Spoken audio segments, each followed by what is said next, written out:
Dumating na ang panahon, Blair. Ngayon na ang tamang oras para sumama ka sa akin. Sasama? Saan? Sa amin. Hindi ba't nangako tayo noong mga bata pa tayo? Masasama ka sa akin. Marie, I'm sorry. Hindi ko akalain na siseryosohin mo yung usapan na yun eh. Mga bata pa tayo nun. Sorry, pero okay na ako ngayon eh. Teacher na ako. Malapit na rin akong umalis dito. Pupunta na ako sa Maynila. Doon ako magtatrabaho. Inoko mo ko. Pinaasa mo ko. Diba, sabi mo sasama ka sa akin? Diba ako ang best friend mo? Oo nga, pero... Nagagalit na si Mommy at Daddy sa akin eh. Pinapatigil na nila ako na kausapin ka. Alam mo sabi nila, hindi ka raw totoo. Imagination lang daw kita. Ano? Kailangan ko silang sundin, Maria. Mas maniniwalaan mo sila kaysa sa akin. I'm so sorry. Kapag hindi ko sila sinunod, nagbanta si Daddy na dadalhin ako sa mental facility. Kaya pasensya ka na, ha? Hindi na ako pwedeng makipag-usap sa'yo. Nag-aalis na ako. Hindi na ulit nagpakita sa akin si Marie ng araw na yun. Nang sumapit ang gabi, naalimpungatan na lang ako matapos magising sa malalakas na lagabog at sigaw ng mga tao sa labas ng silid ko. Mommy? Daddy? Ano nangyari? Ah! Kuya!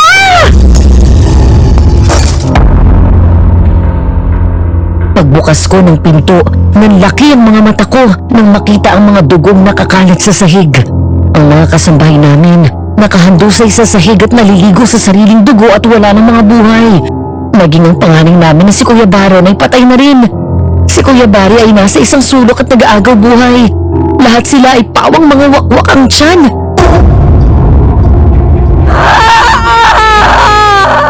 Kuya! Mommy! Mommy! Lalapitan ko na sana siya nang muli akong mapatili matapos makitang nakahandusay na rin sa kwarto si Daddy. Dahil sa dami ng dugong nakakalat ay nagkadadulas-dulas ako habang palapit kay Mommy. Pero bigla kong huminto nang lumabas mula sa kwarto ang isang nilalang na kahit sa hinagap ay hindi ko akalaing makikita ko. Isang nilalang na nakakatakot ang mukha. Isang aswang.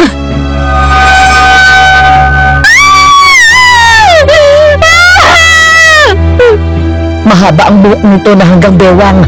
Mataas at patulis ang mga tenga gaya ng duwende. Matapang at nanilisik ang mga mata. Matutulis na pangil at mga kuko. Mukhang demonyo at tumutulo ang dugo nito sa bibig at mga kamay. Iyak ako ng iyak. Halos matulala sa aking nasaksihan. Hindi ko na magawang sumigaw sa sobrang shock nang hablutin ng aswang ang mami ko sabay dukot sa tiyan nito gamit ang kukong matutulis.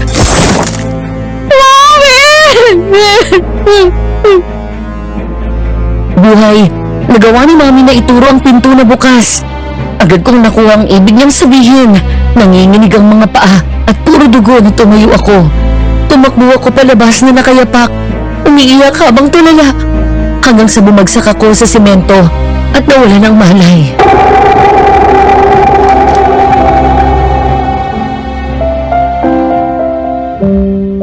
It's crazy every time I try to look back and think about it.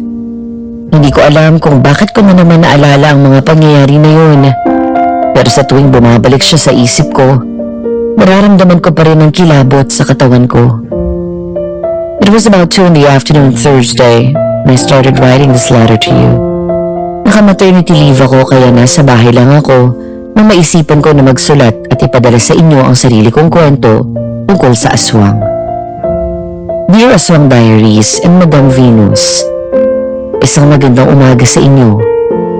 Itago niyo na lang ako sa pangalan na Blair. Sa kasalukuyan ay 34 years old na ako. Ang ikukwento ko sa inyo ay hango sa tunay na pangyayari sa buhay ko 5 taon na ang nakalilipas. Ang mga pangalan ng taong kasama sa kwento ko, maging ang mga lugar kung saan nangyari, ay sinadya kong baguhin at hindi nabanggitin upang maitago ang pagkakakilanlan ng mga ito. Matapos ng gabing namatay ang pamilya ko, nagising na lang ako sa ospital na naroon na si Auntie Becca. Ayon sa kanya ay may mga tanod na nakakita sa akin na wala nang malay sa daan. Tinanong ko ang tungkol sa aswang, pero wala raw silang nakita. Umalat sa probinsya namin ang tungkol sa aswang na umubos sa pamilya ko. Mula doon, matapos mailibing nila mami, ay sinama ako ni Auntie Becca sa Maynila, kung saan pinatingnan niya ako sa isang espesyalista. Schizophrenia ang sabi nilang sakit ko. Kasabay ng paglipas ng mga araw ay hindi ko na rin nakita pa si Marie. At sa hindi malamang dahilan, bigla ko na lang siyang nakalimutan na para bang kusa siyang binura ng isip ko. Pero ang pananahimik ng buhay ko ay muling nagulo nang isama ako ni Auntie Becca sa probinsya nila kung saan ako pumasok bilang isang professor sa university na pag-aari ng uncle ko.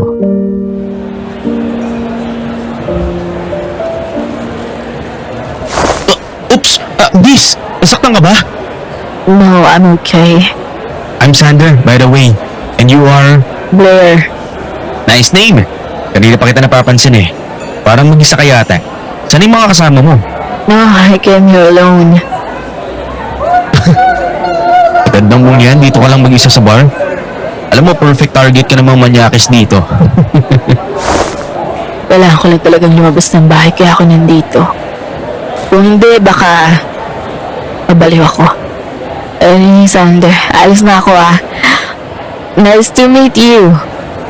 Bye.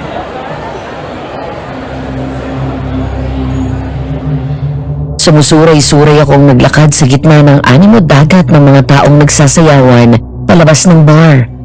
Ilang araw na kasing may nagpapakitang babae sa akin. Hindi ko kilala. Pinatawag ang pangalan ko hanggang sa panaginip. Sumama daw ako sa kanya. Natakot akong matulog kaya lumabas na lang ako at pumunta sa bar para magpakalasing. Samantala habang hindi ko alam na nakasunod pala sa akin si Sander, namabagga na naman ako ng isang lalaki at muntikang matumba. Napalingon ako na may biglang umalalay sa akin. O Isi, okay ka lang? Umiikot ang tingin at tinitigan ko sa mukha ang estrangherong lalaki na nasa harap ko. Nang bahagyang umayos ang tingin ko, ay napangisi na lang ako. Doon ko lang napansin na gwapo ito at makalaglag panty kapag ngumingiti.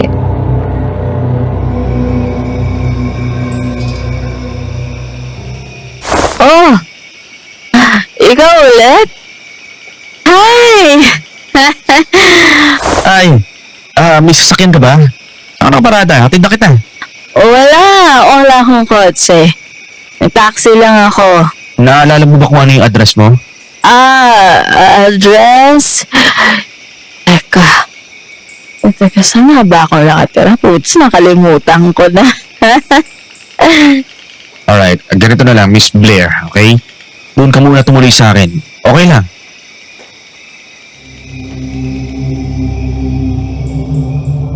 Dahil sa kalasingan ay tumungo na lang ako. Habang nagmamaneho ay pareho lang kaming tahimik. Abala ako sa kakaisip kung bakit ako sumama sa lalaking hindi ko naman kilala. Siguro attracted ako sa kanya. Gwapo siya, matangkad, matured, cute na ngiti at mukhang mapagkakatiwalaan. O baka naman din naghahanap lang ako ng adventure. Dahil sa loob ng ilang taon, puro lang ako, bahay, trabaho, psychiatrist.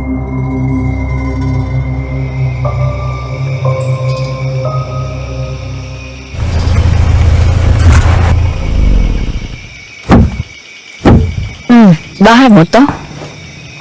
Oo, pasok ka. Nasaan ang mga kasama mo dito? Ako lang. Nasa US kasi yung pamilya ko. Ayoko kasi ron eh. Mas masaya ako rito sa Pilipinas. At saka isa pa, walang kasama ang lolo natoy ko. Mahal na mahal ko kasi yun eh. Siya yung nagpalaki sa akin. Nice! Ano, okay ka lang? Oo, salamat. Paano pala ako uuwi? Sober ka na? Naalala mo na ba yung bahay mo? Oo, pasensya ka na sa abala. O, magbababa ka na muna ng tama ng alak dito. Alam mo, hangout na lang muna tayo. Okay. Wala naman akong gagawin bukas. Oh, magkape ka muna. Kapawala ng hangover. Thanks. So, may boyfriend ka? Hindi naman ako siguro sasama sa isang lalaki na ngayon ko lang nakilala kung meron, di ba? Sa bagay. Pero may mga babaeng ginagawa yun, aminin mo. Ah, tama ka rin naman. Ay, okay, aminin ko na. Hindi aksidente na nabangga kita kanina. Pagdating ko pa lang dun sa bar, nakita na kita. Gandaan ako sa'yo. I found you interesting. Kasi kahit mag-isa ka, nag-i-enjoy ka. Salamat. Alam mo, gwapo ka rin. And I suppose wala kang girlfriend.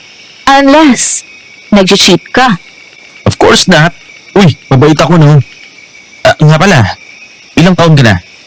29. Ikaw? Ha? 29 years old din. Ano nga palang trabaho?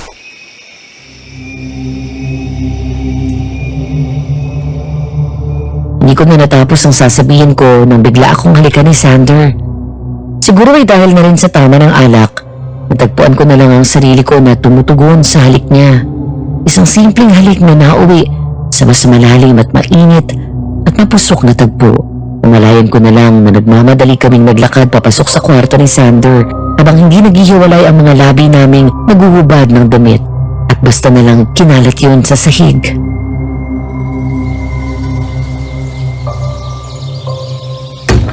Good morning, Auntie Rebecca. Oh, good morning. Mabutit nakabihis ka na. Napunat para makakain ka. Anong oras ba klase mo? 8:00 ho. Oh, maaga pa. Mabuti nang hindi ka magmadali sa pagkain. Pero auntie, kailangan ko rin po kasing umalis ng maaga eh. Kakausapin daw ako ni uncle bago mag-start ang klase ko. Ah, ganun ba? O sige, kumain ka na.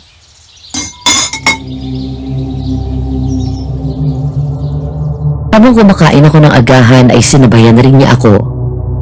Si Auntie Becca ang bunsong kapatid ng yumao kong ina. Ang uncle naman na tinukoy ko ay ang may-ari ng university na papasukan ko bilang professor. Panganay na kapatid naman ito ni Mommy. Mula na matapos ang pagpapagamot ko ay kinupkup na ako ni Auntie Becca at doon na nanirahan sa probinsya nila. Malayo kung saan ako lumaki at nangyari ang malagim na trahedya sa aking pamilya.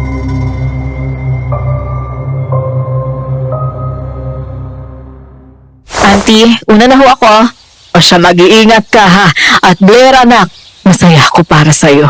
Simula na ito ng bagong buhay mo. Mag-enjoy ka sa trabaho mo at makipagkaibigan ka sa mga co-teachers mo, ha? Opo. Thank you so much, Auntie, dahil pinatuloy mo ako dito sa bahay niyo. Ano ka ba naman? Pamangking kita? Pamilya tayo. O siya, sige na, baka mahuli ka pa. Mag-ingat ka sa pagmamaneho, ha? Opo.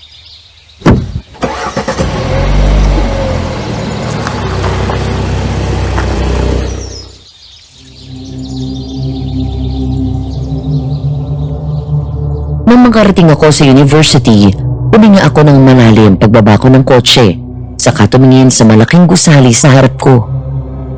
3 taon din akong huminto sa pagtuturo. Hindi ko alam kung talagang maayos na ang takbo ng isip ko. Pero mula nang dumating ako dito sa probinsyang ito, ay maganda naman ang kalagayan ko. Wala naman akong naranasan na psychotic attack kahit isang beses. Kalmado at panatag, pero minsan, doon ako mas natatakot kapag tahimik at payapa. The calm before the storm, as they say. Pagpasok ko ng gusali, ay agad akong nakipag-usap sa uncle ko. Mainit ang naging pagsalubong niya sa akin at kaya ni Auntie Becca, pinayuhan niya rin ako na mag-enjoy na lang at kalimutan na ang nakaraan.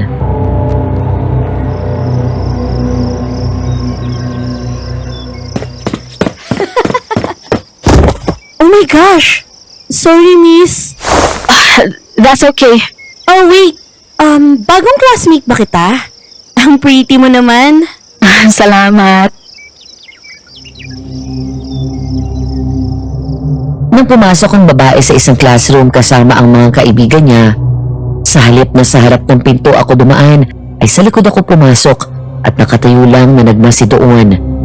Ang babaeng nakabangga sa akin kanina ay masayang nakikipagkwentuhan sa mga kaibigan.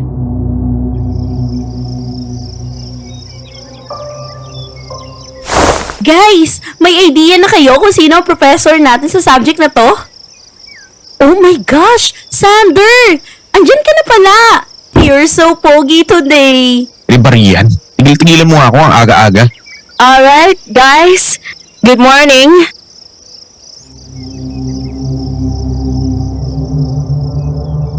Nagulat ang mga estudyante ko na lumingon sa akin at biglang natahimik.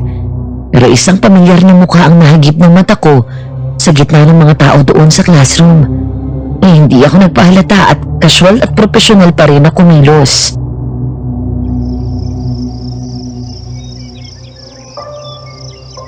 Oh my gosh! Si Miss Pretty! Ha? Ikaw ang professor namin? Yes, my name is Blair Samonte at ako ang magiging professor nyo sa subject na to. Anyway, gusto kong malaman ang mga pangalan nyo. Starting with you, Miss? Rian. Rian de la Serna, 21 years old. Daddy ko ang congressman dito sa probinsya natin. Single pero baka magka-boyfriend na soon. Right, Sander? Oh, thanks.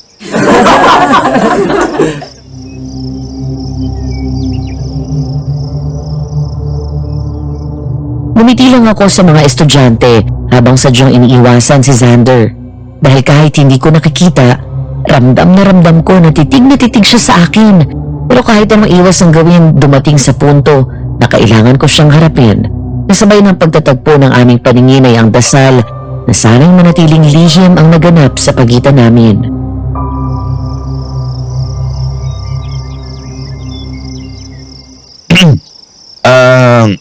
Hi, I'm Alexander Villegas, 23 years old. You can call me Sander. But you can call me baby or love, Miss Blair. Guys, quiet! Thank you for that interesting self-introduction, Mr. Villegas. You may sit down. Shit, 23 lang siya. Maling sabi niya 29 na siya.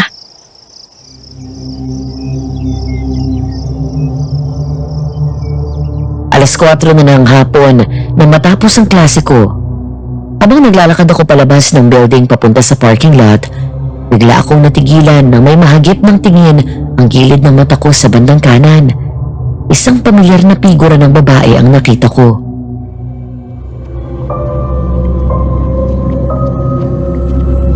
Hindi mo ako matatakasan, Blair.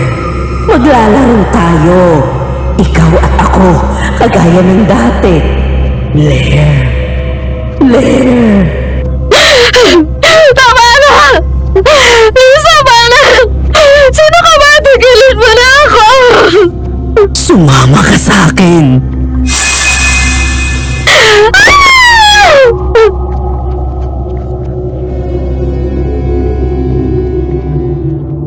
Biglang humagis ang mga dala kong gamit nang makita ko ang isang kamay na namumutla na manilaw-nilaw ang balat at malamig na palad na dumampi sa braso ko. Nagtinginan sa akin ng mga tao. Nang lumingon ako ay doon ko lang napansin si Sander.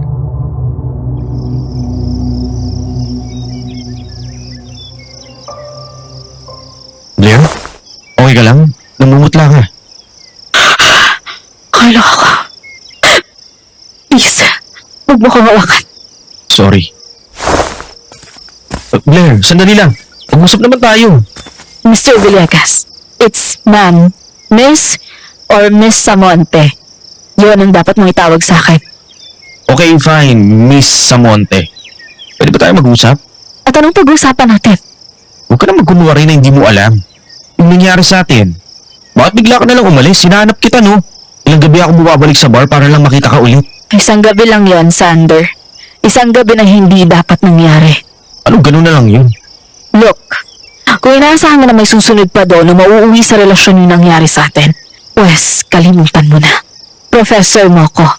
Nagsinungaling ka rin sa akin. Sabi mo 29 ka na. Ngayon malalaman ko na 23 ka lang. Sorry na. Natakot kasi ako na baka ayaw mo sa mas bata sa'yo eh. Gustong-gusto lang talaga kita. Fine, wala na akong magagawa dyan pero kailangan ko lang umalis. Sandali lang. Pwede ba? Ayoko ng eskandalo, Sander. Ngayon ko palang inaayos ang buhay ko. Kaya please, huwag mo akong pahirapan. Bigay mo na sa akin to. Hindi kita kukulitin pero hayaan mo akong sabihin to. Mag-iingat ka dito lalo na kapag kumakagat ng dilim. Huwag kang pupunta sa mga liblib na lugar dito sa probinsya. Dahil may mga gumagalang aswang dito. Aswang? Narinig mo yun. Ibig sabihin, may mga tagpuan na namang bangkay. 4 na ang namatay sa loob lang ng 3 buwan kaya mag-iingat ka. Pasado alas 8 ng gabi, Tapos na kaming kumain ng hapunan. Naroon na ako sa kwarto at gumagawa ng mga lesson para kinabukasan. Saglit kong inalis ang tingin ko sa laptop nang marinig ko ang marahan na katok mula sa labas ng kwarto ko.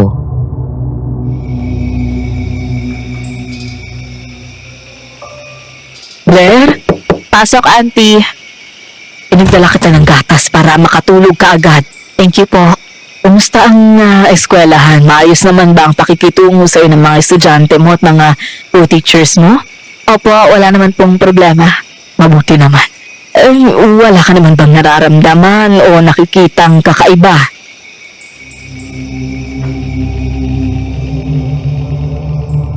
Hindi agad ako nakasagot, Madam Venus. Hindi ko alam kung aamin ba ako o itatago ko. Nakasimula ko pa lang sa trabaho. Ayoko nang bumalik sa Maynila para muling makaharap ang psychiatrist ko. Ayokong isipin na naman nila na nababaliw ako.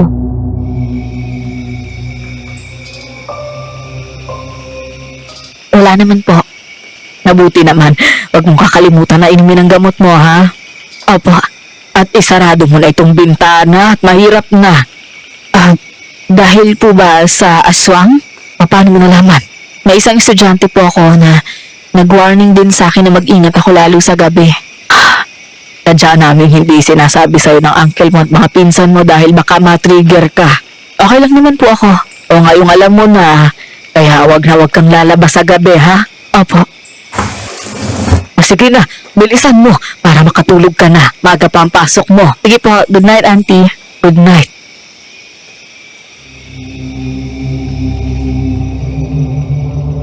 Gabi na nang matapos ako sa ginagawa ko.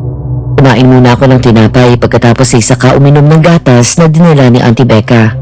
Matapos yun ay pumunta ako sa kusina para hugasan ang pinagkainan ko. Pabalik na ako ng kwarto dala ang isang basong tubig nang bigla akong mapahinto. Napukunot noo ako nang marinig ang tumutunog na langit-ngit ng kahoy na nagmumula sa lanay. Nilapag ko ang baso sa mesa, saka lumapit sa bintana at sumilip.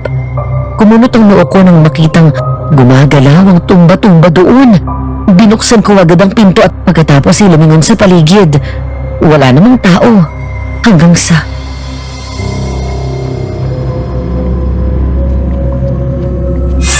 Hindi mo ba ako nami-miss, Blair? Best friend tayo, diba? Ang magkaibigan ay hindi nag-iiwanan. Tama na! Tama na kung sino ka ba! Tama na! Totoo ako, Blair. Alam mong totoo ako. Hindi ka totoo! Hindi ka totoo! Hindi ka totoo!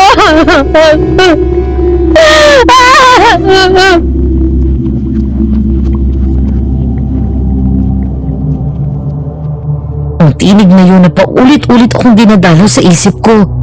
Umiiyak na tinakpan ko ang tenga ko habang paulit-ulit yun na sinisigaw at nakakapit. Hindi ko magawang idilat ang mga mata ko sa takot na baka nariyan lang siya. Hanggang sa ilang sandali pa ay biglang tumahimik. Habol ang hininga at dahan-dahan akong dumilat.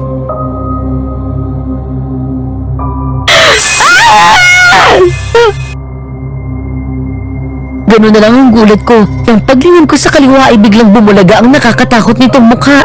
Aswang! Hindi ako maaaring magkamali. Ito ang aswang na pumatay sa pamilya ko. Nakangisi siya sa akin habang nanlilisik ang mga mata. Sumigaw ako ng malakas at tumama ang likod ko sa railing ng veranda at nawala ng balanse. Sa katuluyang bumaliktad at nahulog mula roon. Diyos ko, Blair! Auntie! Bago pa tuluyang mahulog, ay mabilis akong nahabol ni Uncle Steve, ang asawa ni Auntie. Nahawakan niya ang kamay ko habang nakalambitin ako. Mataas ang second floor ng bahay at hindi ako sasantuhin ng semento kapag nahulog ako. Kumapit ka ng mabuti, anak. Kapit lang. Hanggang sa may naramdaman ako malamig na kamay na humawak sa binti ko. Nang tumingin ako, nanlaki ang mga mata ko nang makita ang aswang. Tumatawa na parang demonyo habang nakalambitin sa akin at sadya akong hinihila pababa. Habang tumatagal ay nararamdaman kong unti-unti akong nabibitawan ni Uncle at Auntie.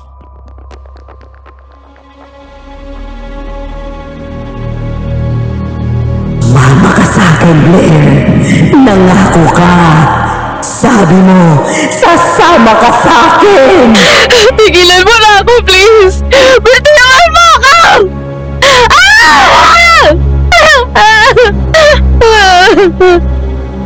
Anak, tulungan mo ang sarili mo. Lumaban ka. Labanan mo siya. Napuno ng determinasyon na lumaban. Namalayan ko na lang ang sarili ko na inaabot ang isa ko pang kamay kay auntie at pilit na hinihila ang sarili ko pataas. Hanggang sa wakas ay bumagsak kami lahat sa sahig.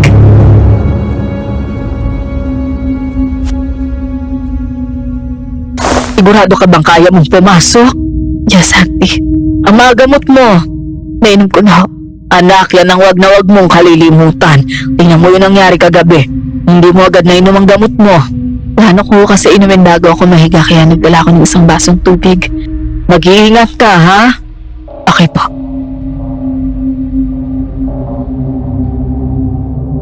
Yun ang pag-uusap namin ni auntie bago ako pumasok sa trabaho. Ang kwento nila ay nawalan ako ng malay matapos ang nangyari. Madaling araw na nang nagkamalay ako at naabutan ko si auntie na sinamahan akong natulog sa kwarto. Samantala maaga akong nakarating sa campus para doon tapusin ang mga gagawin ko kaya wala pa masyadong tao. Paliko na ako sa hallway nang biglang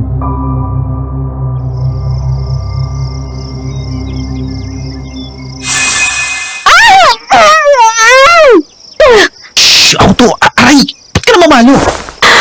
Pamatay mo ba ako sa nervyos? Ito naman napakasungit. Simula na makita kita ulit, Blair. Alam mo, hindi mo na ako pinatahimik eh. Ang totoo, mula ng gabing yun na nakilala kita at nakita kita. Lalo ni may nangyari sa atin. Sinabi ko na sa'yo, nakalimutan mo na yun. Hindi ko nga kaya. Lalo ngayong halos araw-araw kitang nakikita. Kung ano man yung nararamdaman mo, kalimutan mo na. Bakit ikaw? Kalimutan mo na? Ano yun? Ganun lang kadali yun sa'yo? Sander, professor mo ko. Mali ang gusto mong mangyari. Pero kung wala ang isa sa atin dito, hindi ba wala namang mali? Pwede na tayo. Sander, please! I love you, Blair. Bigyan mo naman tayo ng chance. It's just one night!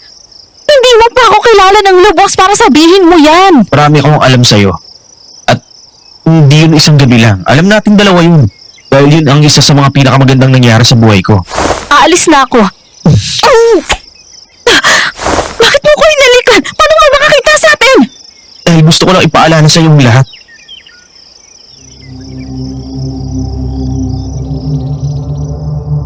nang magtangka akong mag-walk out ay humarang ito sa daan ko.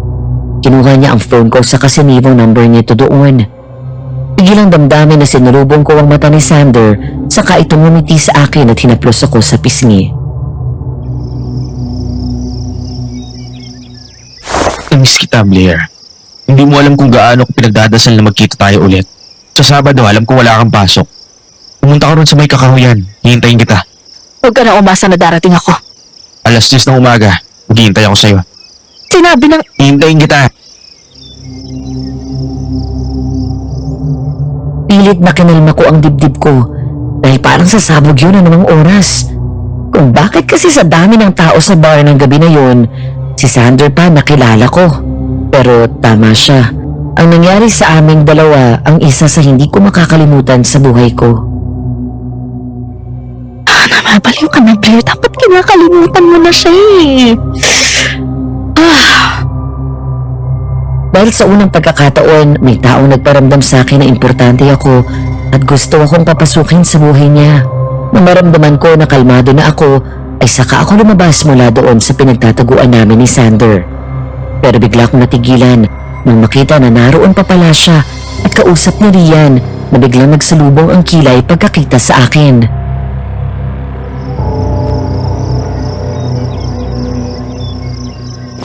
Miss Samonte?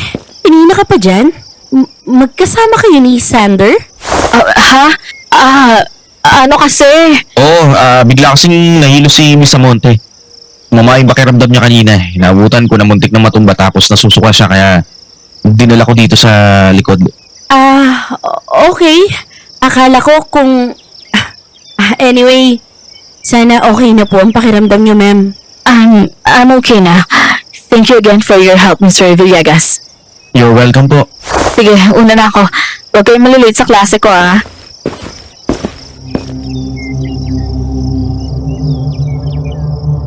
Pasado 2:30 na ng hapon nang matapos ang huling klase ko para sa araw na yun.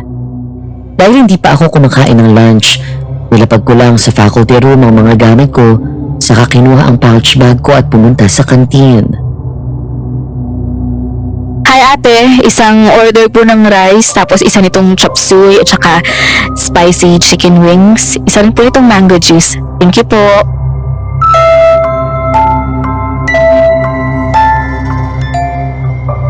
Matapos ko magbayad ay pumwesto ako sa mesa na nasa gilid ng glass wall. Dahil late na, konti na lang ang mga estudyanteng kumakain doon. Maya-maya natikilan ako nang makaramdam ako ng kakaibang lamig sa paligid. Nangalisag ang balahibo ko hanggang isang pamilyar na mukha ng babae ang dumaan sa hallway sa labas. Napakunot mo ako nang lumingon siya sa akin pagkatapos ay ngumiti.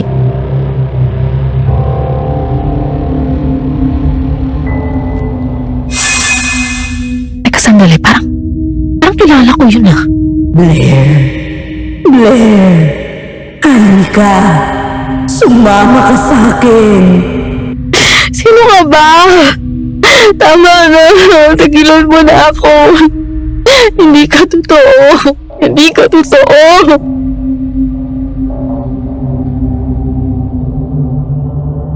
Mariin akong pumikit at tinakpan ng tenga ko. Hallucinations. Yun ang sabi sa akin ng psychiatrist ko. Hindi daw totoo ang mga nakikita at naririnig ko. Parte lang daw yun ang imahinasyon ko na bunga ng trauma na dinulot sa akin ang nasaksihan kong pagpatay sa pamilya ko. Blair! Halos mapatalon ako sa gulat nang biglang maupo sa harap ko si Sander. Napakunot noo ako sabay lingon ulit sa labas. Nawala na ang babae. Tumayo pa ako at lumingin sa paligid pero naglaho itong parang bula.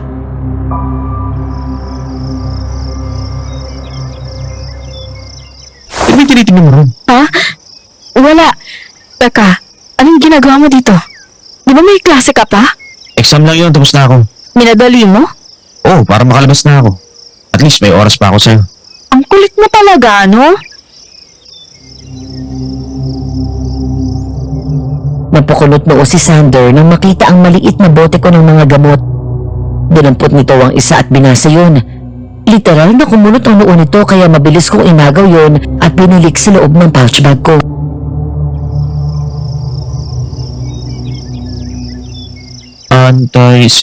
Yes. Sander, hindi ako normal. Nakita mo na mga gamot ko, di ba? Kaya lumayo ka na sa akin. Mas lalo mo lang ako binigyan ng dahilan para mas makilala pa kita. Pero ba sa tingin mo kababaw ang nararamdaman ko para sa'yo? Gusto ko lang naman ng tahimik na buhay eh. Pwede ko naman ibigay yun sa'yo ah. Alam mo ang hirap sa'yo. Wala pa nga, napapangunahan ka na ng kaba. At kailan ako kikilos kapag nasa eskandalo na tayong dalawa? Huwag ba iniisip mo palagi ang iskandalo? Wala ka bang tiwala sa akin? Fine. Okay. Ano ba talagang gusto mo sa akin? Yung usapan natin, pumunta ka ba ha? Usapan? Wala akong naalala na pumayag ako. Pero nararamdaman ko na hindi ka makakatiis at pupuntahan mo ako. Bakit hindi ko umanap ng kasing edad mo? Marami naman nagkakagusto sa'yo. Nandiyan si Rian. Ayoko sa lahat ay yung babaeng mismo ang lumalapit sa akin at napapakita ng motibo. Gusto ko yung ako pa rin yung susuyo sa babae. Kaya nga the more na tinutulak mo ako palayo, mas lalong gusto kong mapalapit sa'yo. Napakakulit mo. Shit! Siri, kapag nagtanong sa'yo, sabihin mo hindi mo ako nakita ha?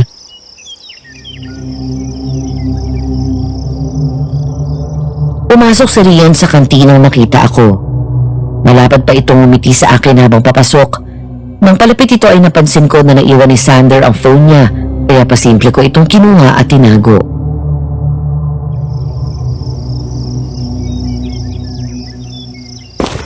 Hi, ma'am. Oh, Rian, kain ka. Sige po, kakatapos ko lang. Anong ginagawa mo dito? Tapos na ba klase mo? Opo, tapos na po ako sa exam. Hinahanap ko si Sander eh. Bigla na lang natapos sa exam. Ang bilis na wala. Nakita niyo po ba siya? Ah, nakita ko lang dumaan. Parang doon yata siya pupunta sa gymnasium. Rian, gusto mo ba talaga siya? Opo, super first love ko po yun eh. Kahit na alam ko naman na hindi niya ako gusto. Ayun, umaasa pa rin ako na balang araw. Marirealize niya na mahal niya ako. Paano kung malaman mo na may iba siyang mahal. Ayoko nga pong isipin eh. Nasasaktan na po ako. Ngayon pa lang. Hindi ko yata kakayanin, ma'am. Parang mamamatay po ako. Sabi mo lang yan kasi first love mo. Pero makaka-move on ka rin. Sige po. Mauna na po ako. Sorry, Rian.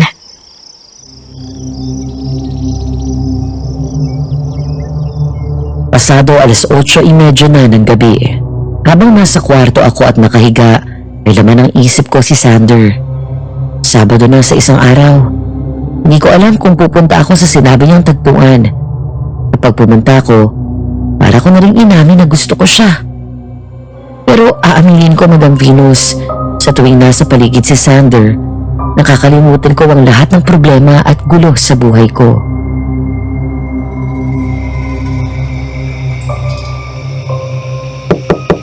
Blair, matutulog ka na ba?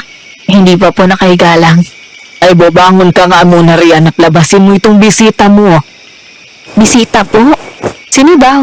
Thunder daw, estudyante mo. Kukunin daw niya yung phone niya sa'yo. Oo nga pala. Sige, mapakisabi susunod na.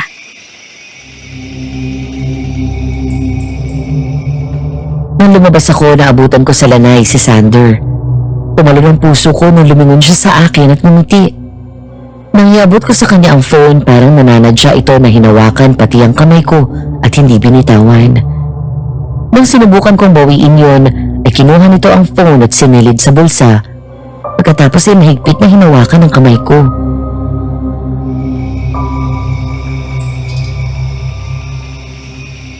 Wala naman tayo sa school Ba't hindi mo na lang ako hinintay sa school bukas? Pumunta ka pa dito. Ikaw tong may sabi na delikado na lumabas ng ganitong oras eh. Nag-aalala ka ba? Natural, estudyante kita.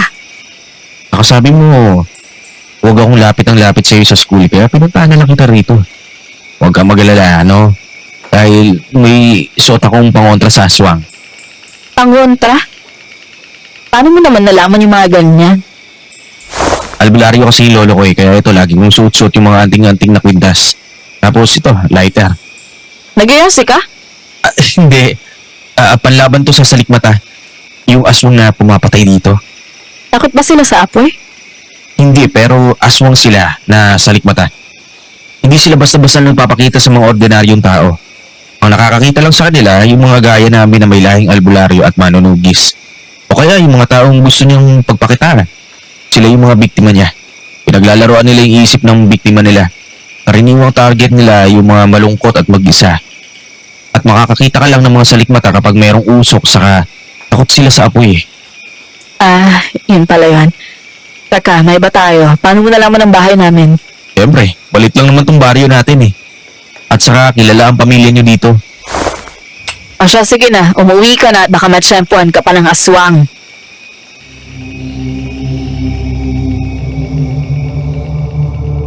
Natigilan ako nang bigla akong halikan sa pisngi ni Sander pagkatapos ay ngumiti pa sa akin at pinisil ako sa kamay. Natulala na lang ako at nakipagtitigan sa kanya hanggang sa tuluyan na niya akong binitawan.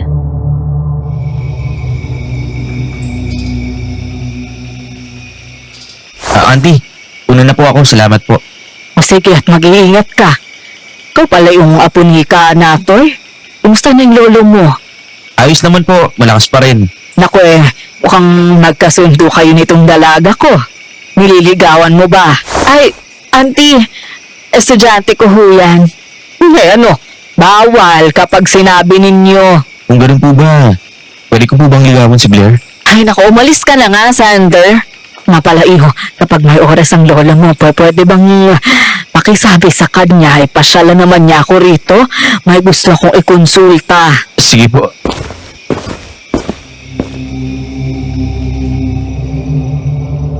Nakababa na ng lanay si Sander at papunta na sa pinaparadahan ng motor nito na bigla itong mapahinto.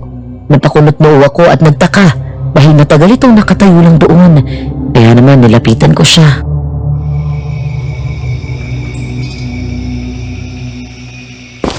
Bakit? May nakalimutan ka? Nandito siya. Sino? Ang aswang. Salikmata. Mahigpit akong hinawakan sa kamay ni Sander. Pagkatapos ay dumukot ito sa bulsa ng lighter. Saka kami dahan-dahang huwakbang paatras. Nakaramdam ako ng pamilyar na kilabot nang biglang humangin ng malamig. Sander? Blair? May problema ba? Auntie, may sulupo ba kayo dyan? O kahit kahoy na mahaba, tela at kerosene? Ay oo, nariyan lang sa gilid. Bakit? Ano bang gagawin mo?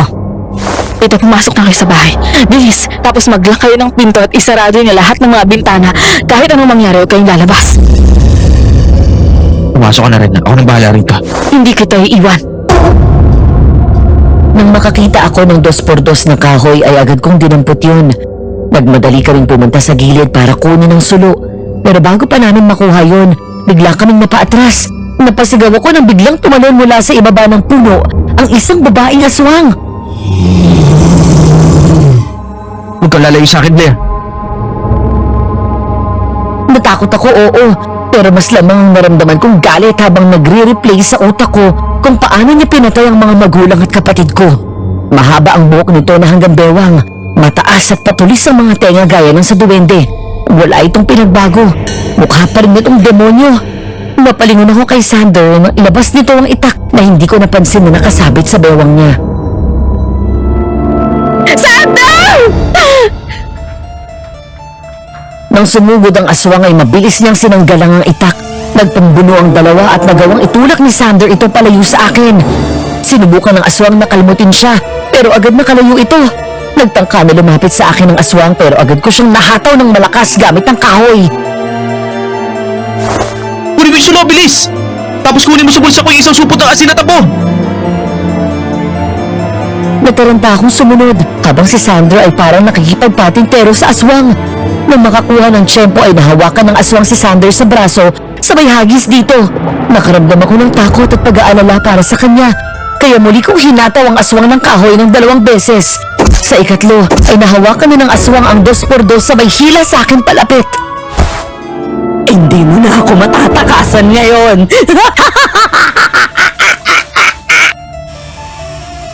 Bigla akong sinunggaban sa leeg ng aswang. Galit na galit ito at nalilisik ang mga mata.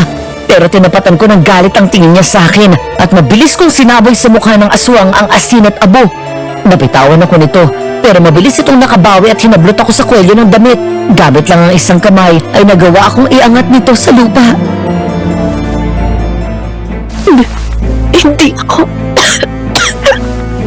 Hindi ako sasama sa'yo. Sinungaling ka. Sabi mo tayo lang ang magkasama. Sabi mo, sasama ka sa akin. At ako lang ang kailangan mo. Pero iniwan mo ako. Kahit kailan wala akong naalala na pangako sa kahit kanino. Lalo na sa demonyong gaya mo. Dahil isa lang ang gusto kong gawin ngayon. Papatayin kita. Gaya ng pagpatay mo sa pamilya ko. Hindi ba dapat magpasalamat ka sa akin? Inalis ko lang ang balakid sa buhay mo. Wala akong alam sa sinasabi mo.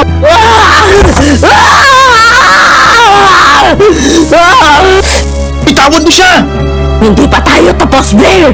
Hindi ako hinto hanggat hindi mo tinutupad ang pangako mo. Bigla akong nabitawan ng aswang at nahulog ako. Matapos pasuin ito ni Sander ng nakasinding sulo. Biglang umatras ang aswang at hinang-hina na tumakbo hanggang sa mabilis itong nawala sa paningin ko. Okay ka lang? Oo. Ayos na ako. Ikaw, Ayos lang. gusto niya akong kunin, Sander. At ang aswang na yun at ang tinig ng babae na palagi kong naririnig. Paulit-ulit nilang sinasabi sa akin na may pangako daw ako pero hindi ko maalala. Wala akong alam doon. Pinuhulo nila ang isip mo. Ganyan ang ginagawa ng mga salikmata. Huwag na huwag kang makikinig sa mga sinasabi nila dahil kapag sumama ka sa kanya, hindi ka na makakabalik.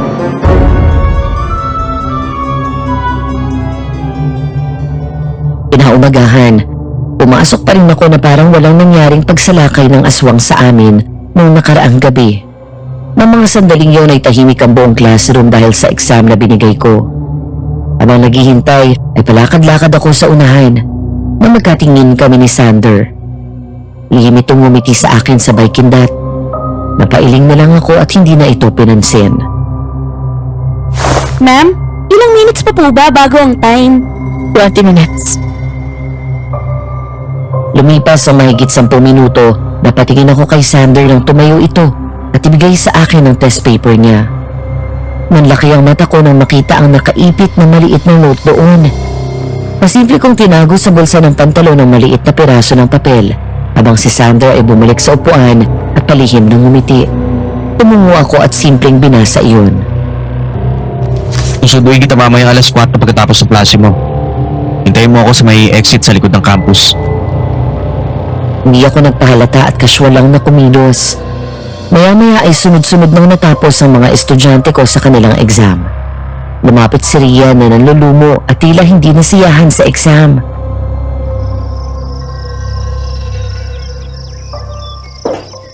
Ano, Miss De La Serna? Ang hirap naman po ng exam. Alam nyo, halos giveaway na nga yung exam nyo eh. Dahil nasa notes nyo na lahat galing yung mga questions. Anyway, class, sit down.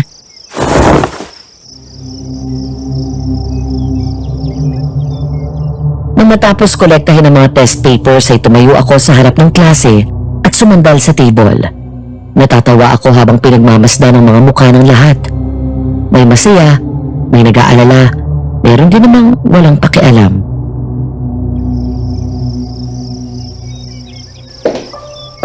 Alright guys, bukas ko ibibigay sa inyo ang mga resulta ng exams nyo.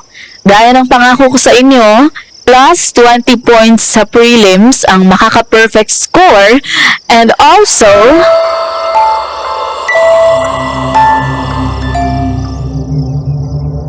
Napahinto ako sa pagsasalita nang maramdaman ng malamig na hangin na dumaan sa likod ko.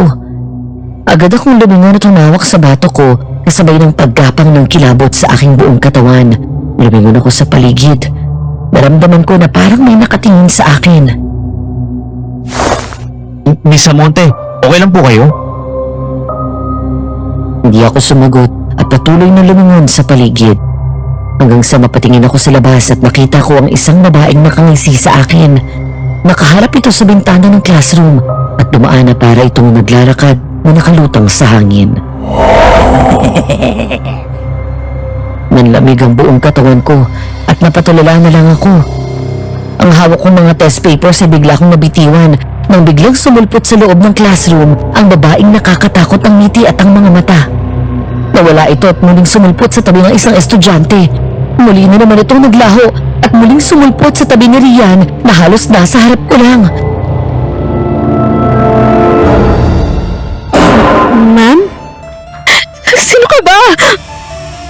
Paano mo nagawang kalimutan ang matalik mong kaibigan, Blair? Nahigit ko ang aking hininga nang bigla kong naramdaman ang malamig na hangin sa likod ko. Mula sa likod, kasabay ng pag-agos ng luha ko ay biglang duguan na kamay na yumakap sa mukha at katawan ko. Biglang sumigaw sa takot ang mga estudyante ko at umatras na nagsigawan. Sa Monte! Sa likod mo po! May multo! Ma'am? Isasama na kita, Blair! Tupalin mo ang pangako mo! Hindi kita kilala. Tama na! Huwag mo na akong guluhin! Para akong napako na lang sa kinatatayuan ko at hindi makakilos. Mahigit ko ang hininga ko nang naramdaman ko na lang na hinihila niya ako mula sa likod. Biglang umangat ang kamay ko at doon mabilis na sinunggaban ni Sander ang kamay ko at pilit akong hinihila. Pero mahigpit ang kapit sa akin ito at pilit akong tinatangay. Huwag kang sasama sa kanya! Rian, kunin mo sa bag ko yung asin na nakabalot sa maliit na supot. Bilisan mo! Oo! Eto na! Bitawan mo siya! Bitaw! Malis ka rito! Agad akong nabitawan ng aswang matapos itong sabuyan ni Sander. Bigla na lang itong nawala kasabay ng panlalambot ng katawan ko at bumagsak ako. Pero bago pa ako saluhin ng semento ay mabilis akong nasalo ni Sander. Ma'am! Miss Monte! Ma'am! Yung gamit niya, bilis! Dali natin sa klinik tapos puntaan mo si Mr. Samonte! Guys, tulong! nangyari?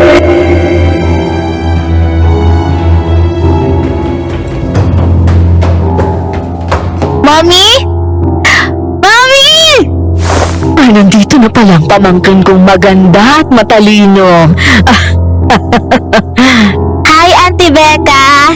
Kanina pa po kayo? Oo, at kanina pa rin kita hinihintay. Si Mami po. Ipapakita ko po kasi sa kanya yung score ko sa exam eh. Naka-perfect po ako eh. Wow, talaga? Patingin nga. Wow, ang galing mo naman, anak. Lahat ng subjects halos na perfect mo ah. Thank you po, Auntie. Sandali po papakita ko lang to kay Mami.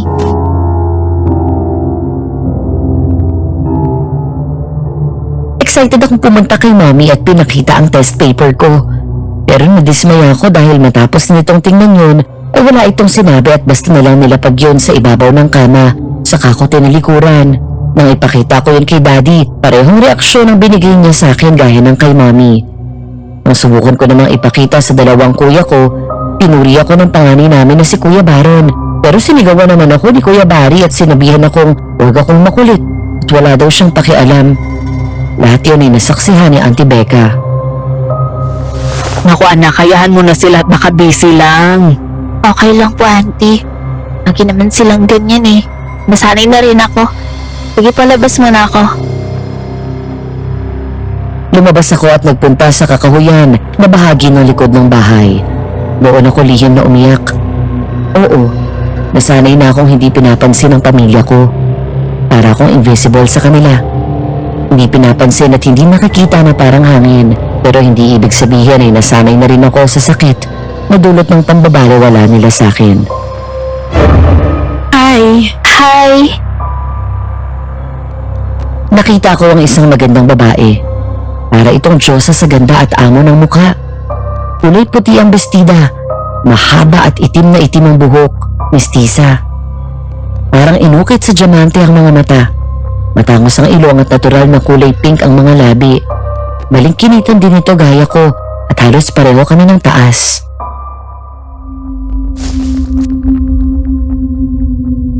Sorry, nagulat ba kita? Konti. Ako nga pala si Marie. Bagong lipat kami ng pamilya ko dito. Ikaw, anong pangalan mo? Blair. Blair? Ang ganda naman ng pangalan mo. Pangmayaman. Kasing ganda mo.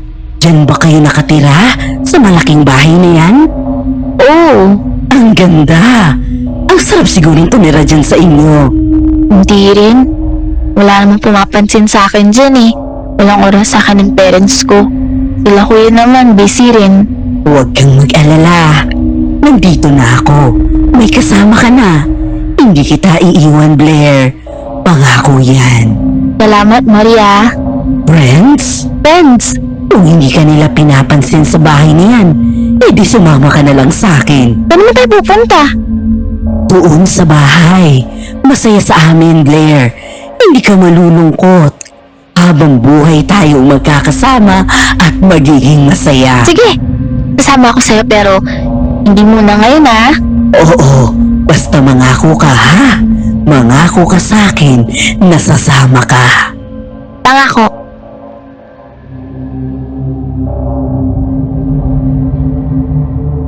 Lingon si Sander sa kama kung saan ako nakahiga at natutulog.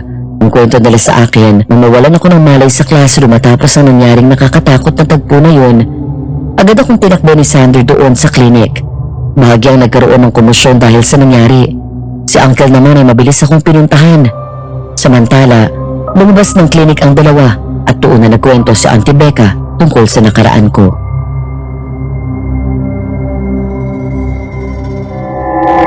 Sino po ba yung Marie? Walang malay si Blair kanina pero paulit-ulit niyang binabanggit yung pangalan na yun. Si Marie, siya ang imaginary friend nitong si Blair. Imaginary friend? Kahit nakasama ni Blair ang mga magulang at mga kapatid niya, lumaki siya na ang pakiramdam ay nag-iisa at parang walang kasama sa buhay. Iba kasi ang ate ko, hindi siya ang tipo na gaya ng ibang babae na housewife material. Isa rin siyang guro pero mataas ang kanyang ambisyon. Hindi rin siya sentimental na tao. Career woman. Nang makilala niya ang asawa niyang mayaman at niligawan siya kahit hindi niya mahal sinagot niya at pinakasalan. Mula noon umalis na siya sa pagtuturo. Dalawa lang dapat ang anak nila pero hindi nila inaasahan na mabuntis ulit si ate at si Blair ngayon.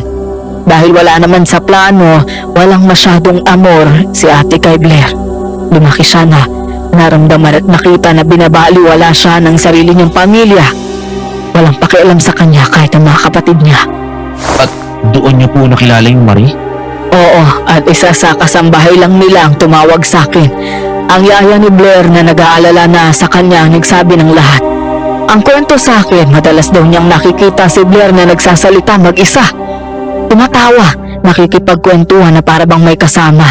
Hanggang kalaunan ay mapansin na rin yun nila ate. Magpapaalam daw si Blair na kung pwede niyang papasukin sa kwarto yung kaibigan niya. May nihaya pa raw ito sa pinto at may kinausap bago pumasok sa kwarto. Ilang beses ko nang sinabi sa ate ko na patingnan na nila si Blair pero pinabayaan lang. 11 years na ganun si Blair. Kinakausap yung Marie daw na inaakala niyang totoong tao at walang ginawa ang nanay niya. Kung ganun, paano po natigil si Blair na makipag-usap din sa Marie? Noong nagalit ako kay ate dahil sa pagpapabaya nila kay Blair sa kalang kumilos ang mag-asawa.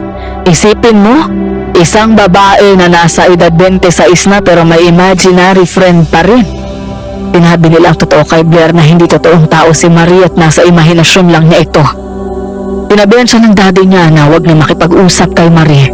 Sumunod naman siya at nagpaalam sa kaibigan. Pero nang gabing yun, nangyari na nga ang malagim na trahedya. Biglang pinasok ng aswang ang bahay nila at pinatay lahat ng tao roon. Ang buong pamilya ni Blair kasama ang mga kasambahay ay pinatay ng aswang. Pero mula nang magsimula ang session niya sa psychiatrist, unti-unti niyang nakalimutan si Marie na para bang nagkaroon siya ng amnesia at hindi na ito maalala. Auntie, nasubukan niyo na po bang patignan si Blair sa albularyo? Yun nga ang dahilan kung bakit ko sinabi na gusto kong makausap si Kanato dahil nitong mga huling araw ay ang dami na namang kababalaghang nangyayari. Nasundan siya ng aswang dito. Ngayon naman mukhang bumalik yung Marie. Natatakot ako sa maaaring mangyari sa pamangkin ko. Pakiramdam ko hindi ito basta problema. Itong Marie na gumugulo sa isip niya, matagal na ba siyang nagpaparamdam ulit kay Blair? Hindi ko alam. Wala rin siyang nababanggit sa akin. Bigla ko lang naisip, Auntie. Yung babaeng biglang nagpakita sa amin kanina sa room at yung aswang. Isa lang ang palagi nilang sinasabi. Kukunin nila si Blair at gusto nilang tumupad siya sa pangako. Hindi kaya isa sila? Ni yung Marie na yun at yung aswang ay isa? Hindi ko alam. Auntie, mapaglaro ang mga salikmata dahil may lahi silang engkanto. Nagagamit nila yon para paglaruan ang isip ng kanilang mga biktima. Kung tama ang hinahala mo, anong gagawin natin? Hayaan niyo po. Kakausapin po si Lola pamaya pag-uwi ko. Sa ngayon po, ipasuot niyo po muna to kay Blair. Para saan to? Antingan din po para hindi niya siya lapitan ng kung anumang masamang elemento. Salamat, Sander. Sander! Gising na si Miss Monte!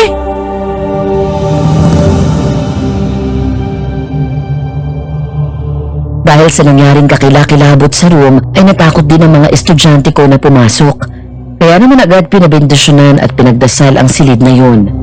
Buti na lang at walang pasok sa school ng mga sumunod na araw kaya kahit paano ay nakapagpahinga ako. Pasado 10:00 ng umaga habang naroon ako sa lanay at nagpapahinga. Nagulat ako nang biglang dumating si Sander.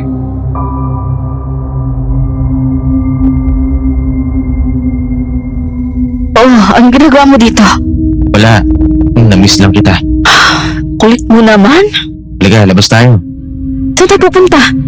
Basta, Sige na, Iha. Sumama ka na sa kanya para marelax ka kahit papano mula nung dumating ka hindi ka man lang lumalabas. oh, narinig mo yun? Halika! Magbihis ka na at huwag kayong magmadaling umuwi, ha? Sander, ikaw nang bahala sa kanya. Opo, Auntie. Teka, sandali, magbibihis lang ako.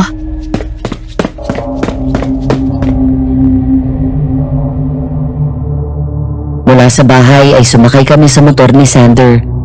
Habang nasa daan ay kinuha niya ang kamay ko at pinayakap sa kanya.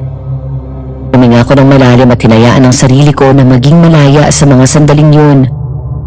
Umigpit ang yakap ko kay Sander at sinandal ang ulo ko sa likod niya. Maya-maya ay pumasok kami sa isang kakahuyan at marahang binagtas ang daan. Hanggang sa makarating kami sa dulo ng kakahuyan at huminto sa isang bahay na ang harap ay malawak na bukirin. Narinig ko mula sa di kalayuan ang lagaslas ng ilog. Sa likod na bahagi ng bahay na yon ay may malawak na bakuran kung saan nakatanim ang iba't ibang gulay at mga bulaklak. May ilang puno na rin na namumunga. Binuksan ni Sander ang gate at pumasok kami doon.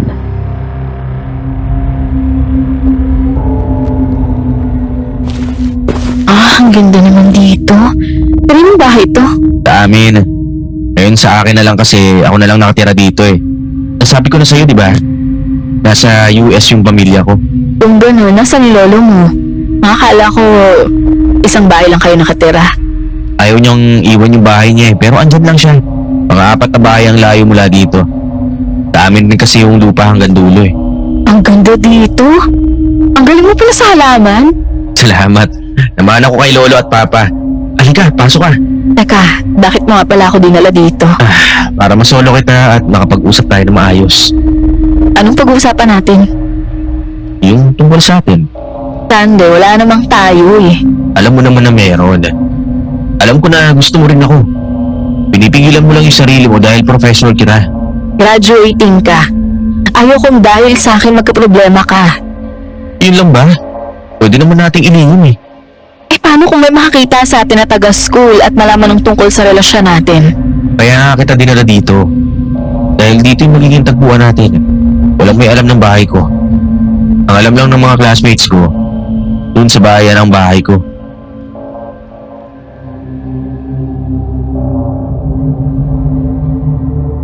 Tumalikod ako mula kay Sander at huminga ng malalim. Pinikit ko ang mga mata ko habang pilit na pinipigilan ang damdamin ko. Kailangan kong paulit-ulit na ipaalala sa sarili ko na estudyante ko siya at professor niya ako. Pero agad nilipad ng hangin ang tumatakbo sa isip ko sa mga sandaling yun nang bigla akong yakapin ni Sander mula sa likod.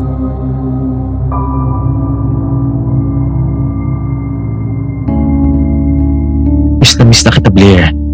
Halos araw-araw tayo nagkikita sa school. Nalalapitan at nakakausap kita pero hanggang ganun lang, ang layo mo pa rin eh. Hindi mo alam kung gaano ako nag-aalala sa'yo tuwing nababalitaan ko na sinasalakay ka ng aswang. Lalo na nung munti ka ng kunin. Pero Sander, hindi pwedeng... Mahal na mahal kita, Blair. Seryoso ako. Hindi mo naman ako ng chance, please. Nangangako ako sa'yo. Walang makakaalam ng relasyon natin hanggang makagraduate ako. Mag-iingat ako. Hindi kita kukulitin sa eskwelahan. Sander, kasi... Umalagpos ang matagal kong pinipigil na damdamin nang bigla niya akong halikan sa labi. Mabilis akong gumanti ng halik sa kanya. Mainit, nag-aalab at puno ng pananabik. Hindi na ako nag-isip pa ng kung ano-ano na mga panahon na yon, Madam Venus. Pinagbigyan ko ang sarili kong damdamin at tuluyang nagpaubaya. Tumupad naman si Sander sa usapan namin. Hindi ito nangungulit sa school, pero may mga sandali na bigla itong kikindat. O kaya sadya itong papasok ng maaga para makapag-usap kami ng maayos. Ilang beses na rin na sinusundo niya ako ng motor at sa likod kami ng campus nagkikita. Sa ilang araw na lumipas, napansin ko ang biglang pananahimik ni Marie at ng aswang. Ang sabi ni Auntie at Sander dahil daw sa anting-anting na suot ko.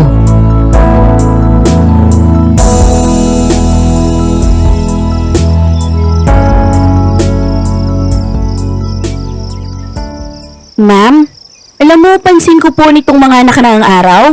Mukhang blooming kayo. May boyfriend na po ba kayo? Chismis yan ah. Hindi nga, ma'am. May love life kayo? Meron. Ay, ako kaya. Ilan kaya ako mapapansin ni Sander? Gustong-gusto mo talaga siya, no? Sobra po. Ang plano ko nga po ay kakausapin siya.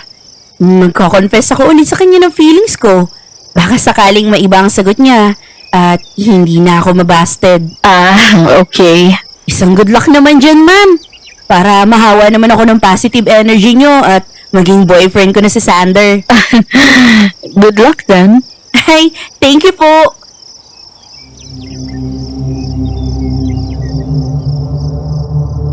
Pumunta ako ako sa faculty room para kunin ang mga gamit ko. Habang palabas na ako ng school, isang text ang natanggap ko mula kay Sander na agad nagpangiti sa akin. Naroon daw ito sa likod ng campus at naghihintay sa akin. Tumakbo ako punta doon. Nang makarating doon gaya ng dati, ay halos walang estudyante o teacher na pumupunta, kaya doon ang napili naming tagpuan. Naabutan ko siya na nakasakay sa motor at naghihintay. Agad niya akong hinalikan sa labi nang makalapit ako. Uy, baka may makakita sa atin. Wala namang tao eh. Ano, doon tayo sa bahay? Sige, maaga pa naman. Oh, suot mo yung helmet. Face mask ka na rin at suot mo yung jacket para walang makakilala sa'yo.